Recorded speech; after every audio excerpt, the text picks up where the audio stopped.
저는 미국에서 경제학 학사 그리고 석사를 취득해서 워싱턴 DC 근방의 미국 연방금융기관인 FDIC에서 일을 했습니다. 기관 투자자들, 펀드 매니저들, 일부 언론사 혹은 유튜버들, 특히 투자은행들, JP 모건, 골드맨삭스 등등은 당신이 몰랐으면 혹은 당신이 생각하지 않았으면 하는 감추고자 하는 게 있습니다. 언급은 할지라도 과소평가하도록 생각하게 만드는 게 있는데 그건 바로 지금이 경제위기 직면에 들어가고 있고 지금 위험자산, 주식 혹은 암호화폐 같은 거에 투자를 하면 안 된다라는 거를 감추려고 할 겁니다. 개인들이 투자를 해야 돈을 버는 기관들 혹은 직종이 바로 어디일까요? 기관 투자자들, 펀드 매니저들, 유튜버를 포함한 언론사들 그리고 특히 투자은행들 그들은 당신에게 위기여도 시간이 지나면 괜찮다고 달래주려고 할 겁니다. 마치 은행처럼요. 은행도 예금자들이 위험을 감지하고 위기라는 것을 아는 순간 돈을 빼려고 하고 순식간에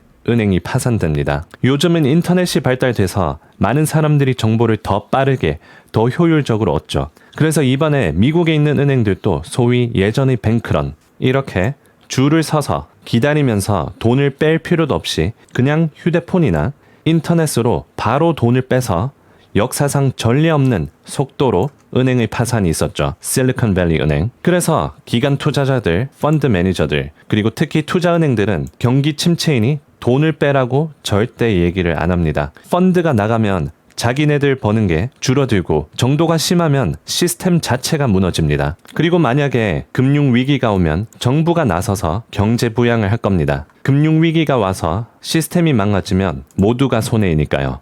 하지만 위기가 와서 시스템에 위협이 오면 기관들은 괜찮지만 개인들은 큰 손해를 입습니다. 예를 들어 은행이 파산되면 채권자들 그리고 고위 간부들은 원금 회수를 합니다. 정부가 도와주기도 하고요. 하지만 어중간한 큰 예금자들 그리고 개인 투자자들은 대개 큰 손실을 입습니다. 최근에 경기 침체에 대한 얘기가 많이 나오고 있습니다. 대표적으로 이렇게 미국 실업률 급등하면서 현재 4.3%까지 올라왔고요. 고용시장이 급격히 안 좋아지면서 사무의 법칙, 고용지표가 급격히 안 좋아지면서 경기 침체가 오는 1970년 이후로 이게 한 번도 틀린 적이 없습니다. 그래서 최근에 이렇게 실업률이 올라오면서 경기 침체가 올 거라고 전망하고 있고요. 장단기 금리 역전 차이도 1990년에 역전되고 올라오면서 경기 침체, 2000년도에도 역전되고 올라오면서 경기 침체, 2008년 올라오면서 경기 침체, 코로나 역전되고 올라오면서 경기 침체, 그리고 이번에 역전이 크게 났죠. 역전이 크면 클수록 강도가 높은 경기 침체라는 전망도 있습니다. 이제 올라오고 있죠. 그러면서 경기 침체 신호가 보입니다. 참고로 경기 침체는 후행 지표입니다. 대부분의 사람들이 경기 침체가 일어나고 그 다음 경기 침체였다라는 것을 깨닫죠. GDP 성장률이 2분기 연속으로 마이너스 성장일 때 경기 침체라고 하는데 보통 1분기 혹은 3개월이 지나야 GDP가 마이너스라는 게 보이는데 이미 그때는 주식이 바닥나 있습니다. 그리고 신문에 비로소 경기 침체다라는 헤드라인이 뜰 때 이미 주가는 바닥에서 크게 회복이 되어서 수익이 나고 있습니다. 가끔 댓글에 아직 경기 침체가 아니다라는 댓글이 보이는데 네, 공식적으로는 경기 침체가 아니죠. 하지만 신호들을 보면 지금이 경기 침체이고 경기 침체로 들어가는 초입입니다. 최근에 인플레이션이 급격하게 줄어들고 있죠. 근원 인플레이션이 2.6%인데 인플레이션이 줄어든다는 것은 유동성이 줄어든다라는 걸 의미하기도 합니다. 기업들이 인플레이션을 통해서 매출이 크게 되어 있는 게 슬슬 줄어든다는 걸 의미하기도 하고요. 물론 연준에서 양적 완화를 통해서 유동성을 공급할 수도 있겠지만 현재 경제 사이클의 단계에서는 유동성을 조였던 거를 덜 조이도록 푸는 거지 연방기금 금리가 5.25에서 5.5%인데 이 긴축적인 거를 유동성을 조였던 거를 덜 조이도록 푸는 거지 양적 완화를 통해서 돈을 뿌리는 단계가 아닙니다. 역사적으로 가장 유명한 투자자인 워렌 버핏의 회사 버크셔도 현금화하고 있습니다.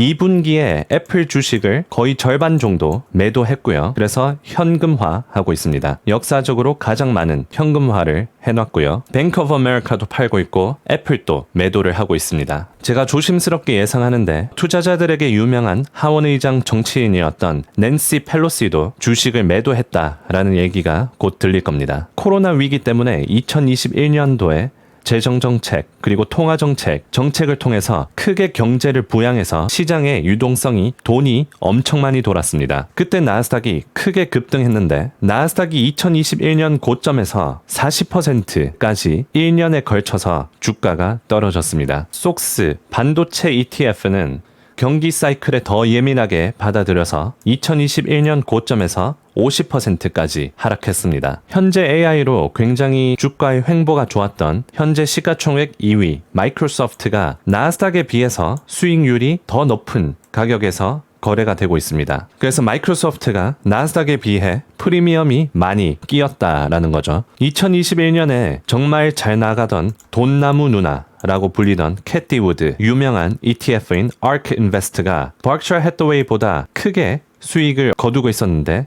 이렇게 ARK 인베스트가 200%까지 수익을 얻고 있었고 Berkshire Hathaway는 40%밖에 수익을 못 거두고 있었습니다. 하지만 1년에 걸쳐서 순식간에 Berkshire Hathaway가 지금은 더 큰 수익을 거두고 있고요. 캐티 우드의 ARK 인베스트는 주가가 전전긍긍하고 있습니다. 이 나스닥 차트의 월봉 차트를 보면 어떤 게 보이시나요?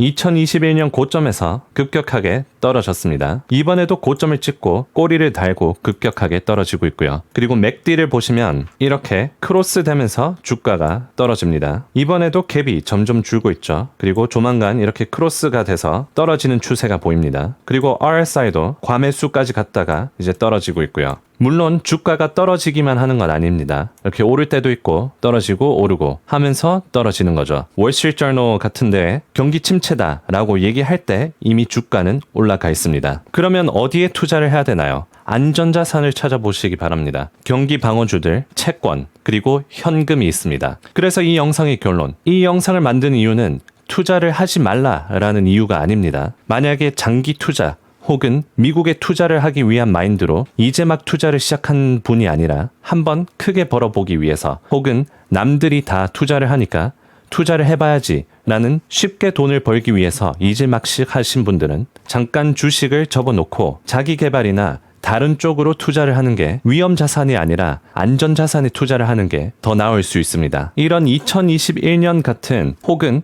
더 큰 위기가 될 수 있는 거를 더 잘 헤쳐나가시기 바라는 마음으로 이 영상을 만들었습니다. 그리고 어느 정도 경각심을 가질 필요가 있는 상황에 놓여져 있다라는 걸 알고 있으면 앞으로의 투자하는데 도움이 될 것 같습니다. 이 영상이 도움이 되셨으면 구독 눌러주시고요. 매일 시황을 생중계로 설명을 해드리고 있으니 도움이 필요하시면 실시간 방송에 오셔서 채팅에 질문이나 아니면 도움이 필요하신 점들 있으시면 써주시기 바랍니다. 제가 쌓아온 지식과 노하우로 있는 최대한 도움을 드리겠습니다. 그럼 다음 영상이나 실시간 방송에서 또 뵙겠습니다.